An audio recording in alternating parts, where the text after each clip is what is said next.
What's up guys, it's Tommy here and welcome to the Liverpool-Watford post-match analysis video, and we will talk about the title race as well. Both Liverpool and Manchester City won, but Liverpool's performance was exactly what Liverpool needed. A 5-0 demolition of Watford, and we already beat Watford 5-0 in one of the previous seasons. My man of the match was Trent Alexander-Arnold, but Fabinho was magnificent. Mane was electric and clinical in front of goal, and even Mohamed Salah was unplayable.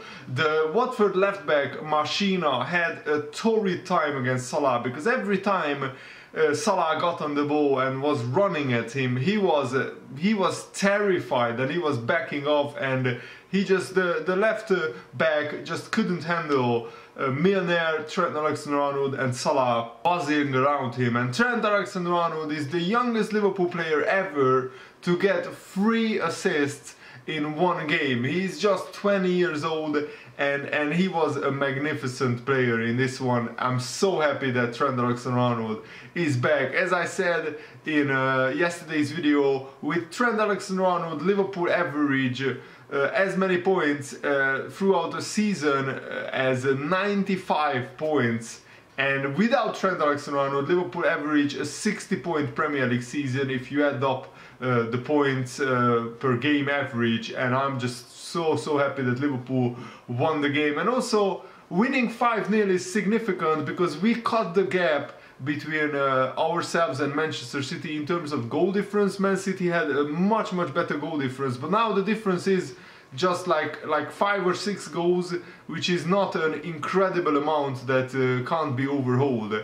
But the crucial game is the Everton-Liverpool one, because even though we are unbeaten away at Goodison Park since 2010, we have a lot of draws against Everton, and we basically must win that game, because I think Manchester City, who will play Bournemouth, will win away at Bournemouth, and I expect Manchester City to win most of their games. The good news is that they still have to play Tottenham and Manchester United, and Tottenham now are dragged back into the top 4 race. So instead of going for the title, Tottenham, after losing back-to-back games to Burnley and Chelsea respectively, they are looking over their shoulders, because yeah, Tottenham are now in serious trouble, in my opinion, because they are not in good form, and they will play Arsenal, who are flying at the moment. They beat Southampton, no, they beat Bournemouth 5-1, and the next game is Tottenham-Arsenal, so a North London derby. And if Tottenham lose that, then Arsenal will be just 1 point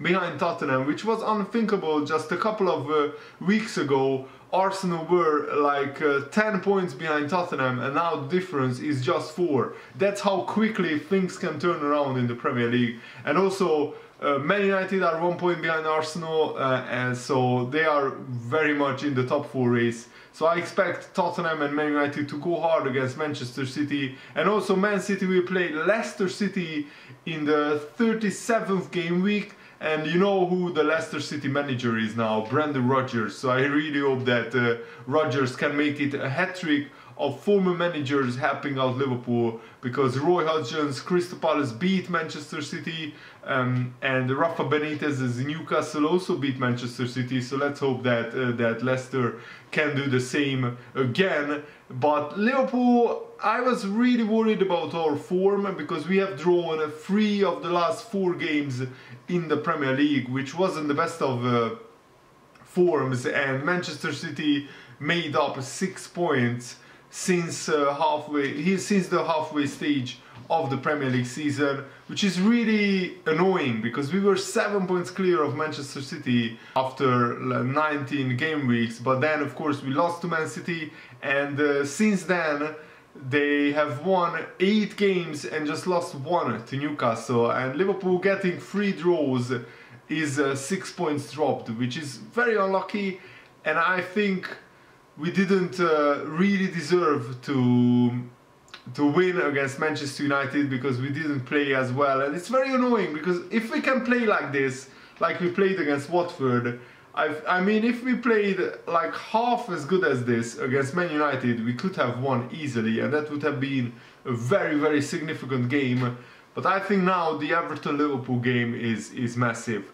If we don't win that, the Manchester City will go top of the Premier League, because I honestly I can't see them dropping points against Bournemouth, and Liverpool. It's crucial for both Liverpool and Manchester City the next 4 or 5 game weeks, because Liverpool, after the Everton game, we have some winnable fixtures. We have Bournemouth, we have Burnley, and yeah, I think if Liverpool come away from Goodison Park with a victory, then it will be a massive opportunity for Liverpool to win their first Premier League title. And Jurgen Klopp made a very good point actually before the Watford game, that this is not Liverpool's only chance to win a Premier League title. This is only Liverpool's first chance under his managerial era, or managerial tenure, and that's a very good point. That Liverpool, this Liverpool team is here to stay. We have a very young squad with already a lot of world class and a lot of very good players. I mean, Fabinho, what a performance! He is world class. He took a few months to get used to the playing style, and also he bulked up a little bit. He hit the gym and put on some muscle to be able to handle the Premier League. But since then, wow, he is probably our best midfielder alongside Jorginho, Wijnaldum, absolutely incredible. And also huge credit to James Milner, who after a pretty bad performance against Man United really played well today and was full of energy. And that surprises me, because James Milner is like, how old is he? 33 years old. And he was a little bit struggling against Man United with form especially. And just 3 days after that, he puts in a masterclass performance against Watford. So basically the whole team played well. Matip played well, Van Dijk. I'm lost for words to describe this guy. He scored 2 brilliant headers after 2 crosses from fullbacks. The first one was from Trent, the second one was from Robertson. And also Divock Origi improved so much in the last few weeks. I mean, the diagonal balls that Origi hit with his weaker left foot really took me by surprise. I didn't expect Origi to have had that in his locker. And honestly, 5-0 flatters Watford, because Liverpool could have scored 6 or 7 goals. I mean, Salah alone could have scored 2 or 3 goals, and he didn't get on the score sheet in the end. The Mane backheel, in my opinion, was the highlight of the game. That was just a beautiful piece of skill, because Mane takes a horrendous first touch after Trent Alexander-Arnold's cross. The ball's run away from him. The ball has run away from him, but no Watford defender is there to take the ball off him. And Mane, with his back to the goal, a very inventive, creative idea to just backheel it, and the goalkeeper just couldn't save it, which was brilliant. I mean, that was fantastic. And Mane has really stepped it up. The only complaint that I had with Mane is that he was a little bit wasteful in front of goal, because he had so much potential to score more goals. And I want to check his goal return so far this season, because apart from the Man United game, he scored in every Premier League game in the past like 6 rounds. Salah has 20 goals this season, and Mane already has 15, which is magnificent, honestly. And Mane had 13 goals in his first season, 20 goals in his second, which was magnificent. But this season he can do even better. He has 15 goals, and if he continues at this rate, he will end up at around 22-25 goals this season, which is a terrific return. And with Salah already on 20 goals, I expect Salah to hit about 25 to 30 goals this season.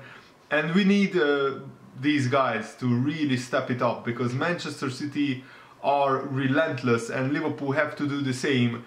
And even though it feels bad that Liverpool gave away a 6-point lead or a 7-point lead at the top of the Premier League table, we still have to remember that Liverpool are in pole position. We are first, and if we win all our games between now and the end of the season, we will win the title. And no matter what Manchester City does, that's still the case. So if we win all our games 1-0 and Man City win all their games 10-0, we still will win the title. But of course, I expect both Liverpool and Manchester City to drop points somewhere, especially in the big games. The big advantage, in my opinion, that Liverpool have is that the last few weeks, the last 4 weeks, we have easier fixtures. And also, the two most difficult games that we have against Chelsea and Tottenham, they are both at Anfield. And at Anfield, Liverpool are incredible this season.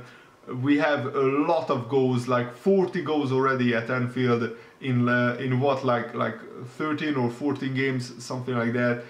And also